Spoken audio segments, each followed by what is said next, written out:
Assalamualaikum warahmatullahi wabarakatuh.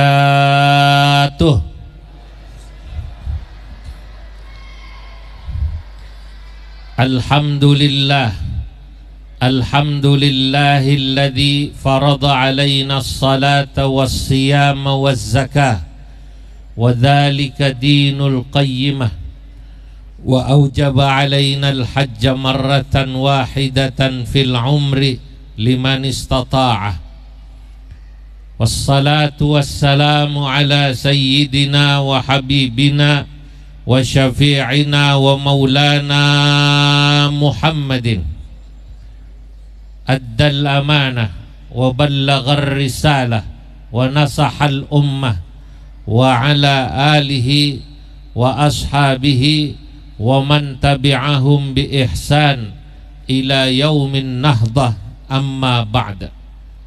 Hadratal muhtaramin, para alim ulama, para tokoh dan pemuka masyarakat yang mewakili Pak Gubernur, Bapak Asisten Kesra, hadir bersama kita Bapak Haji Uus Kuswanto, Ajengan Tasik Malaya, ya, Masya Allah. Wa ajengan Cipasung ahammu marja'ina.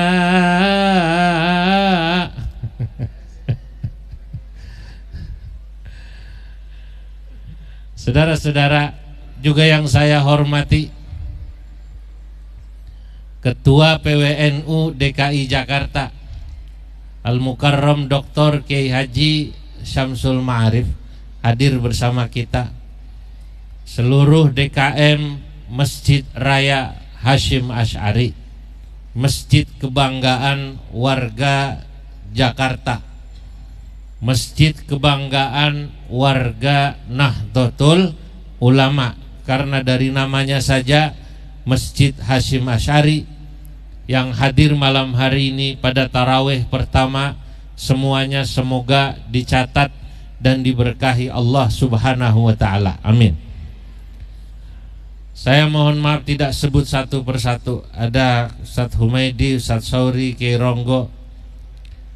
Malam ini satu kehormatan bagi kami pengurus besar Nahdlatul Ulama, ketika tadi malam memang dirapatkan di PBNU kerjasama antara lembaga dakwah PBNU dengan pemerintah Provinsi DKI Jakarta.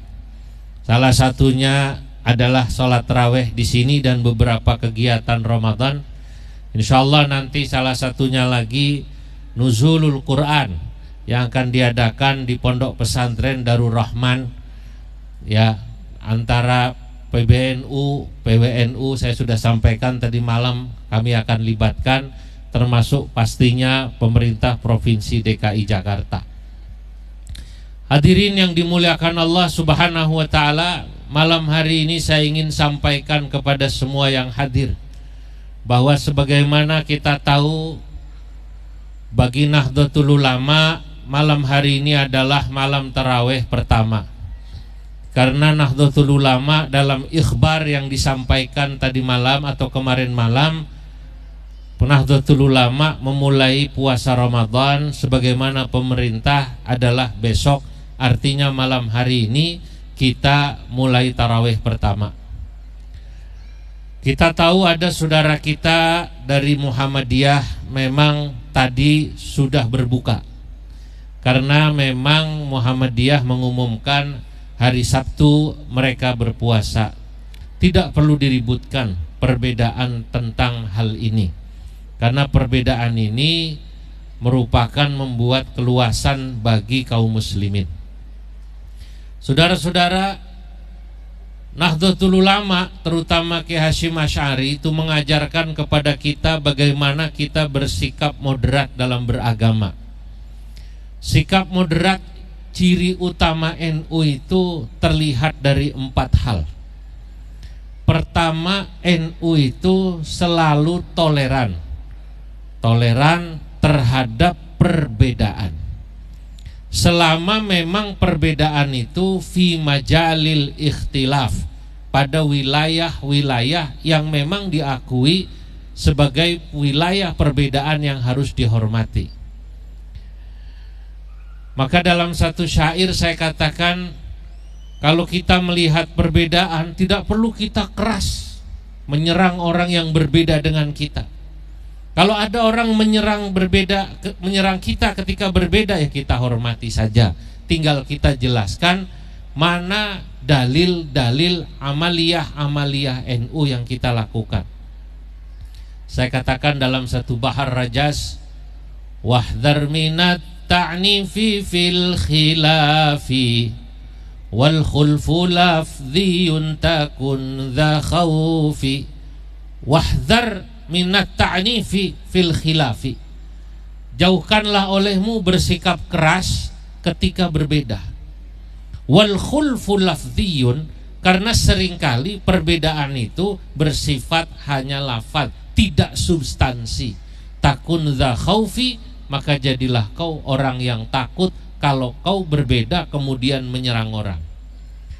Toleransi semacam ini sudah diajarkan oleh para ulama kita sejak zaman Kiai Hasyim Asy'ari, pendiri NU, yang sekarang masjidnya kita jadikan, kita abadikan sebagai nama di sini. Kenapa Kiai Hasyim Asy'ari mengajarkan toleransi dalam perbedaan pendapat di masalah khilafiyah? Karena NU itu mengikuti pendapat salah satu di antara madhab 4, walaupun mayoritas memang mengikuti pandangan Imam Syafi'i. Saudara, Imam 4 sejak dulu itu kalau ada perbedaan pendapat, misalnya kunut, tidak kunut, atau misalnya kalau orang tahlil nyampe apa enggak nyampe, itu sejak dulu sudah ada perbedaan pendapat, tapi mereka saling menghargai. Tidak mengklaim bahwa pendapat saya yang paling benar, yang lain kemudian diserang, disalahkan, apalagi dikafir-kafirkan, apalagi disesat-sesatkan. Tidak pernah. Imam Maliki pernah satu saat diminta agar kitab Muwatta'nya dijadikan kitab satu-satunya di seluruh wilayah kekuasaan dinasti Abbasiyah. Beliau menolak. Kata Imam Maliki, jangan. Yaman punya ulama, Baghdad punya ulama. Imam Maliki memang tinggalnya di Madinah. Biarlah mereka masing-masing mengikuti ulamanya. Biarlah kemudian umat punya keluasan. Tinggal kita sedang ada di mana, hormati saja pendapat yang ada di situ. Ini toleran. Imam Syafi'i kunut, saudara-saudara. Tapi beliau kalau sedang main ke Baghdad, ke Kufah, di sana mayoritas madhab Hanafi, itu Imam Syafi'i kalau sedang di Kufah, di tempat di mana Imam Hanafi dikubur, beliau enggak kunut. Waktu ditanya kenapa beliau tidak kunut, kata beliau, saya menghormati. Di sini dikebumikan, dikubur seorang ulama besar bernama Imam Hanafi. Imam Hanafi waktu hidupnya kalau subuh tidak kunut. Walaupun saya berpendapat kunut itu sunnah, karena sedang di Kufah saya tidak kunut. Masya Allah, itulah ulama dulu. Kalau orang ilmunya mendalam begini Pak Us. Tapi kalau orang yang ilmunya ya baru di permukaan, itu cirinya gampang. Seneng nyalain orang, seneng mensesatkan orang, seneng menerakakan orang. Satu saat saya pernah dilaporkan di daerah Bekasi, pas model terawih gini nih. Jadi waktu mau Ramadan, pengurus rapat menentukan jumlah rakaat, ribut pakai voting kayak di DPR aja itu. Begitu voting, yang menang kebetulan 2 rakaat, main di usul penceramah. Dia usul penceramah dari wilayah dia.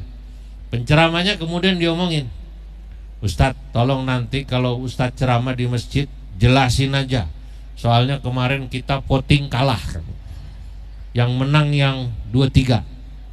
Itu yang 2-3 rata-rata NU semua, itu orang kampung, pada awam sebenarnya gitu. Waduh, dibilangnya NU kampung awam.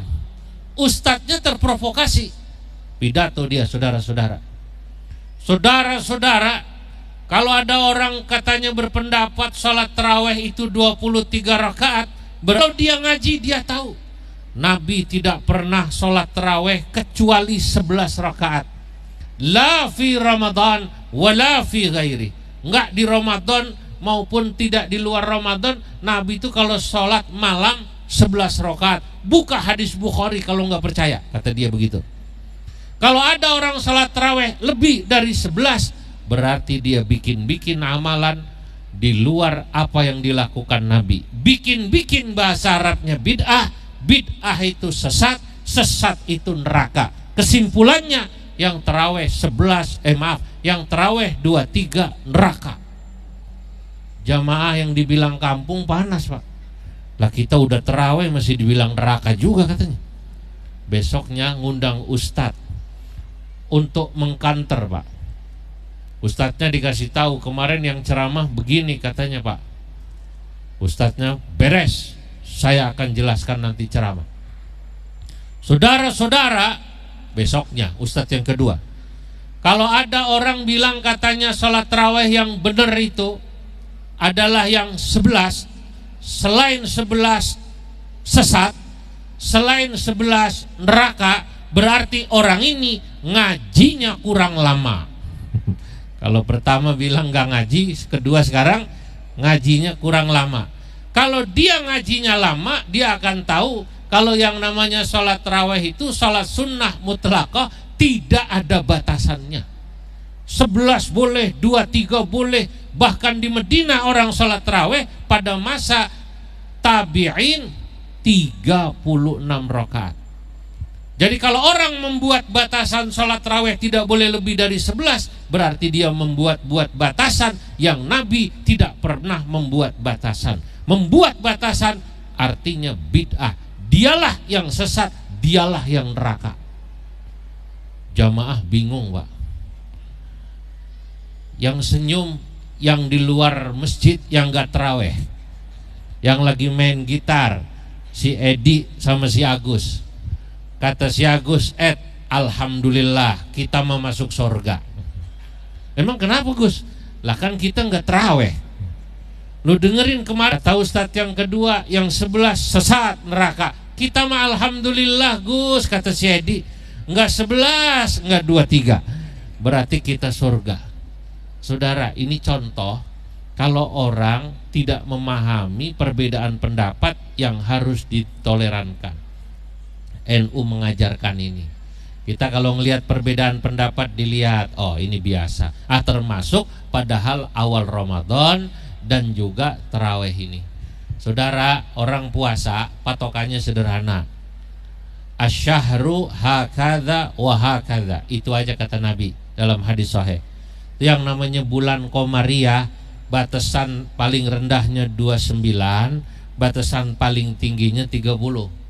Orang kalau dia puasanya masih, kalau enggak 29, 30, benar semua udah. Yang enggak benar yang enggak puasa. Yang enggak benar yang puasa 31 hari atau puasanya berapa? 28, lah gitu aja. Ukurannya sederhana, kita ketahui. NU mengajarkan ini.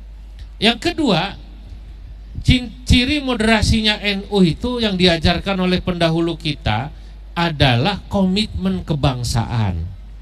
Sejak dulu ulama NU itu mengajarkan cinta agama dan cinta negara dalam satu tarikan nafas. Tidak dibentur-benturkan. Jangan lagi ada orang kemudian di masyarakat diajarkan, lu milih ngikut Quran apa ngikut Pancasila. Ini pilihan yang salah, karena dua-duanya bukan untuk dipilih, tapi dua-duanya untuk sama-sama diambil. Dalam hal beragama, kita ngikutnya Quran hadis dan fatwa ulama. Itu copetnya aja NU. Saking kuatnya, copetnya aja NU. Pemerintah nggak boleh ngatur orang Jawa Timur suruh taraweh 23 jadi 11, nggak bisa. Biarkan itu wilayah keagamaan, mereka percaya pada keyakinannya. Di Padang Belum lama saya dari Padang, menengok warga NU di Padang. NU di sana sebenarnya juga kuat, hampir 40-60. Memang Muhammadiyah 60%, NU 40-an. Nah kalau di Padang, kalau orang Muhammadiyah memang terawihnya 2-3, pemerintah walaupun misalnya gubernurnya NU nggak boleh ngatur agar terawihnya jadi 2-3. Kenapa? Ini wilayah keagamaan.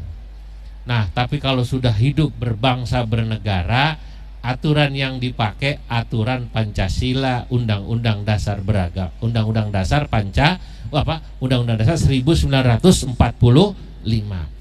Itulah kenapa ketika dulu gubernur mengeluarkan keputusan gubernur tentang tata cara ibadah selama pandemi Covid, kita ngikut karena ini sudah wilayah berbangsa bernegara, kumpul bareng-bareng. Sebab apa? Sebab lagi tinggi-tingginya Covid, sempat masjid ditutup, betul apa betul? Ya kita ngikut. Apakah kita tak ibadah? Ibadah, hanya sholatnya yang biasa di masjid berjamaah ditaruh di mana? Di rumah. Alhamdulillah tahun ini kondisi sudah melandai, kita bisa sholat bahkan softnya rapat, walaupun tetap harus jaga-jaga. Yang merasa kurang sehat tidak usah berangkat. Nah, komitmen kebangsaan inilah yang saya katakan salah satu ciri NU atau moderasi beragama dalam NU yang membedakan dengan ormas lain. Mohon maaf, ada ormas yang sekarang sudah dilarang oleh pemerintah, dibubarkan. Kenapa? Karena dia pengen bikin negara baru yang itu bertentangan dengan apa yang diyakini oleh kita Nahdlatul Ulama atau umumnya masyarakat di Indonesia termasuk Muhammadiyah. Kita sudah mengatakan NKRI ini adalah final. Gak usah kemudian ikut-ikutan coba pengen bikin negara baru. Dia coba-coba baru, kalau yang terjadi nanti ribut satu sama lain. Bangsa yang sudah rukun dan liah mengakomodasi. Kalau dari sisi ada orang murahiban, NU itu bil'akun li syar'ina mu'aridah, selama tidak bertentangan dengan inti syariat. Kalau cuman baca sholawat di lagu, wong itu kearifan lokal. Kalau nanti orang Betawi main ke Jogja, akan dengar orang Jogja baca Qur'annya unik, yang sempat dibilang sesat itu. Seperti munculnya kelompok-kelompok yang mereka intoleran, tidak bisa melihat perbedaan kecuali ribut, gak bisa ngelihat budaya semuanya dibilang syirik, gak bisa melihat negara bangsa ini yang sudah rukun dia pengen bikin negara baru. Lah ini bahaya kalau sama-sama tidak kita jaga. Sekian dari kami atas nama pengurus besar Nahdlatul Ulama.